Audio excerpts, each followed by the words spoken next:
जिंदगी में कई बार ऐसा होता है कि हमारी योजनाएं और जोश हमें ऐसी जगह ले जाते हैं जहां एक छोटी सी चूक भी जिंदगी का सबसे बड़ा हादसा बन जाती है।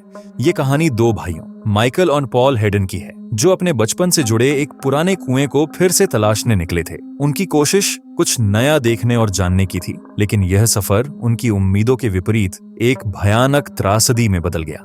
लेकिन कहानी को आगे बढ़ाने से पहले अगर आपने अब तक हमारे चैनल को सब्सक्राइब नहीं किया है तो अभी कर लीजिए। हम ऐसी कहानियां लाते हैं जो आपको सोचने पर मजबूर कर देती हैं और जिंदगी को नए नजरिए से देखने का मौका देती हैं। सब्सक्राइब के साथ नोटिफिकेशन बेल को भी दबाना मत भूलिए ताकि हमारी अगली कहानी आपसे छूट न जाए। माइकल और पॉल ने अपने बचपन में कैलिफोर्निया की गर्मियों में गॉस कैनियन के एक पुराने पानी के कुएं को अपने खेल कूद और रोमांच का केंद्र बनाया था। यह कुआं बाहर से साधारण सा दिखता था, जिसका प्रवेश द्वार मात्र 3 फुट चौड़ा और 4 फुट ऊंचा था। इसके भीतर का रास्ता लगभग 50 फुट तक क्षैतिज था। फिर एक ढलान से 30 फुट नीचे उतरने के बाद पानी का हिस्सा शुरू हो जाता था। बचपन में वे इस कुएं में सूखे हिस्सों और गहरे पानी के क्षेत्रों में मस्ती किया करते थे। धीरे धीरे बड़े होने के साथ उनकी हिम्मत और रोमांच की चाहत भी बढ़ने लगी। उन्होंने कुएं के गहरे पानी और अज्ञात सुरंगों में भी जाने की कोशिश की। पॉल, जो अब एक अनुभवी स्कूबा डाइवर और एयरफोर्स में मास्टर सार्जेंट था, 15 साल से पैरा रेस्क्यू दल का हिस्सा रहा। उसकी कुशलता और सतर्कता की उसकी टीम भी तारीफ करती थी। पॉल ने अपनी जिंदगी के करीब 20 साल दूसरों की सेवा में बिताए थे। वह एक बेहद माहिर ओपन वाटर डाइवर थे और उनके पास इतनी विशेषज्ञता थी कि इस नए एडवेंचर में लीडर बनने की जिम्मेदारी निभा सके। उनकी मां का कहना था कि उन्होंने इस गुफा में ऐसे डाइविंग एडवेंचर्स कई बार किए थे, इसलिए उन्हें इस जगह और इसकी परिस्थितियों का अच्छा अनुभव था। 17 सितंबर 2000 का दिन था जब पॉल ने गुफा के अंदर गहरे छुपे सुरंगों और कुएं के शाफ्ट्स को एक्सप्लोर करने की योजना बनाई। वे अपने स्कूबा गियर के साथ गुफा की तरफ बढ़े और पानी वाले हिस्से तक पहुंचे। पॉल के पास एक माउंटेड गोप्रो कैमरा था जिसे उन्होंने रोशनी के लिए इस्तेमाल किया। उनके पास करीब 2 घंटे की ऑक्सीजन का इंतजाम था। माइकल ने मुख्य गुफा में ही रुककर पॉल की गतिविधियों पर नजर रखने का फैसला किया। उन्हें पता था कि वे एक समय सीमा में काम कर रहे हैं और इस दौरान दोनों ने एक सिस्टम तैयार किया था जिससे वे आपस में संपर्क बनाए रख सकें। गुफा में एक चट्टान से एक रस्सी बंधी हुई थी जिसे माइकल पकड़कर पॉल के संपर्क में बने रहते। माइकल रस्सी को 2 बार खींचते और पॉल अपनी स्थिति बताने के लिए उसी तरह जवाब में 2 बार रस्सी खींचते। शुरुआत में सब कुछ ठीक लग रहा था। पॉल ने रस्सी के सहारे गहराई में उतरना शुरू किया और माइकल ध्यान से रस्सी को धीरे धीरे ढील देते गए। माइकल ने बड़े ध्यान से रस्सी को ढील देते हुए अपने भाई की स्थिति पर नजर बनाए रखी। करीब 20 मिनट तक पॉल हर बार इशारे से बता रहा था कि सब ठीक है, लेकिन अचानक जब माइकल ने रस्सी को 2 बार खींचा तो कोई जवाब नहीं आया। उसने फिर से कोशिश की मगर रस्सी कसी हुई महसूस हुई। उस पल माइकल का दिल बैठ गया। उसे लगा कि शायद पॉल कहीं फंस गया है। माइकल ने पूरी ताकत से रस्सी खींचने की कोशिश की, लेकिन कोई असर नहीं हुआ। उसकी चिंता बढ़ने लगी। ये समझते देर नहीं लगी कि हालात गंभीर हैं और वक्त की कमी उनके खिलाफ काम कर रही है। पॉल के पास सिर्फ 90 मिनट की ऑक्सीजन बची थी और समय बर्बाद करना जानलेवा हो सकता था। फौरन माइकल गुफा से बाहर निकला और सीधा सैंटा वैली शेरिफ डिपार्टमेंट पहुंचा। वह दरवाजे से अंदर घुसते ही जोर से चिल्लाया और मदद की गुहार लगाई। शेरिफ डिपार्टमेंट ने बिना देरी किए तुरंत कार्रवाई शुरू कर दी। LA काउंटी शेरिफ डिपार्टमेंट और माउंट्रो सर्च और रेस्क्यू टीम को तुरंत बुलाया गया। रेस्क्यू टीम ने पथरीले और कठिन रास्तों को पार करने के लिए ओनल टेरेन वाहनों का सहारा लिया और जल्द से जल्द गुफा के प्रवेश द्वार तक पहुंची। LA काउंटी फायर डिपार्टमेंट ने भी पूरे जोश के साथ टीम का साथ दिया। जैसे ही टीम गुफा तक पहुंची, गोताखोरों ने पानी में उतरकर पॉल को ढूंढने और बचाने की कोशिशें शुरू कर दी। जब दोनों भाई उस दिन गुफा में आए थे तो पॉल का चेहरा उत्साह से चमक रहा था। वह नई सुरंगों और गहराइयों को देखने के लिए बेहद खुश और तैयार था। यह गुफा प्रणाली असल में 1915 के एक पुराने जलकूप की बची हुई निशानी थी। यह गुफा प्राकृतिक कटाव और पानी के जमाव से बनी थी और इसमें इंसानों द्वारा बनाए गए शाफ्ट भी शामिल थे। यह कुआं लंबे समय पहले बंद कर दिया गया था और अब यह पूरी तरह से पानी से भर चुका था। यहाँ की हवा भी ठहरी हुई और बासी थी। गुफा के अंदर गहरे पानी के पूल थे जो लगभग 100 फीट तक गहरे थे। इन पूलों के बीच पानी से भरी सुरंगें थीं जो अन्य गुफा क्षेत्रों तक जाती थीं।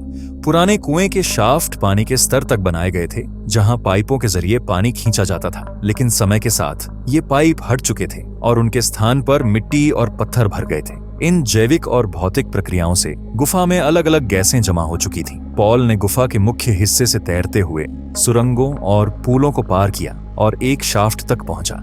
यह शाफ्ट केवल 3 फीट चौड़ा था, जो उसके शरीर और पीठ पर बंधे स्कूबा टैंक के कारण काफी तंग हो गया। उसने अपने कैमरे की रोशनी से ऊपर देखा तो उसे शाफ्ट की सतह पर चमकती हुई सिल्वर जैसी परछाई दिखाई दी। यह शाफ्ट के ऊपर बनी गैस का एक एयर पॉकेट था। पॉल को गुफा डाइविंग का औपचारिक प्रशिक्षण नहीं था, लेकिन उसके पास काफी अनुभव था। वह जानता था कि गुफा के अंदर बने एयर पॉकेट कितने खतरनाक हो सकते हैं।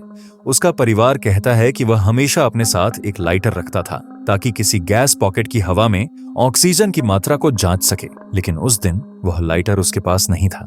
उसके कैमरे ने उस पल को रिकॉर्ड किया जब वह शाफ्ट के अंदर ऊपर की ओर तैरा और गैस पॉकेट के पास पहुंचा। कैमरे की रोशनी से शाफ्ट का ऊपरी हिस्सा चमकने लगा। पॉल ने अपने रेगुलेटर को मुंह से हटाया और वहां की हवा में एक गहरी सांस ली।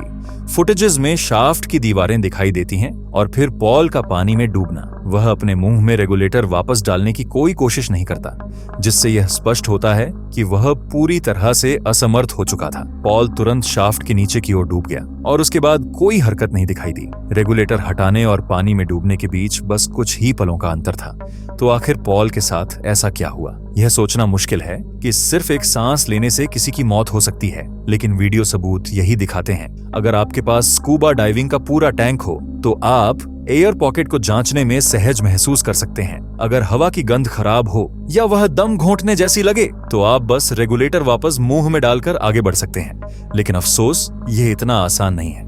अगर आप 10% से अधिक कार्बन डाइऑक्साइड वाली हवा में सांस लेते हैं तो तुरंत बेहोशी हो सकती है। यह कार्बन डाइऑक्साइड विषाक्तता CO2 सोन पॉइजनिंग सेक्स की वजह से होता है। आमतौर पर हम जो हवा सांस में लेते हैं उसमें सिर्फ 0.4% कार्बन डाइऑक्साइड होता है। जब हमारे फेफड़ों में मौजूद हवा का संपर्क उस रक्त से होता है जो CO2 से भरपूर होता है, तो गैस का यह आदान प्रदान होता है। रक्त से कार्बन डाइऑक्साइड बाहर निकलकर हवा में चला जाता है, क्योंकि हवा में इसकी सांद्रता कम होती है। लेकिन अगर फेफड़ों की हवा में CO2 की सांद्रता खून में मौजूद CO2 से 100 गुना ज्यादा हो तो प्रक्रिया उलट जाती है।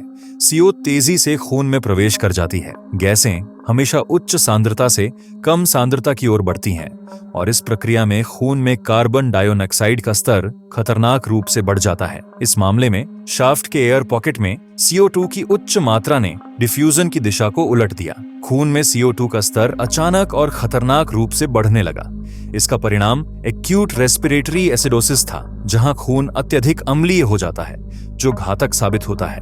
अगर ऐसी कोई गैस का संपर्क किसी औद्योगिक क्षेत्र में हो जाए तो आपके सहकर्मी आपको इस खतरनाक स्थिति से बाहर निकाल सकते हैं। ऑक्सीजन दी जा सकती है और तुरंत चिकित्सा सहायता भी शुरू की जा सकती है। लेकिन जब आप किसी पानी के सुरंग में हों और बेहोश हो जाएं, तो उस स्थिति में जीवन का खतरा बहुत बढ़ जाता है। यदि आपका एयर टैंक पूरी तरह से खत्म हो जाए तो उस समय जो भी हो रहा हो वह व्यर्थ हो जाता है। उस समय वह व्यक्ति बस पानी में डूब गया और कुछ ही क्षणों में अपनी जान खो बैठा। उस वक्त कुछ भी नहीं किया जा सकता था। उसका भाई उसकी लाइन खींच रहा होगा, लेकिन उस समय पॉल का कोई जवाब नहीं आ रहा था, क्योंकि वह पहले ही जा चुका था। ये एक ऐसी मौत का रूप है जो हमें यह याद दिलाती है कि कैसे अच्छे से प्रशिक्षित और शारीरिक रूप से सक्षम लोग भी एक पल में अपना जीवन खो सकते हैं।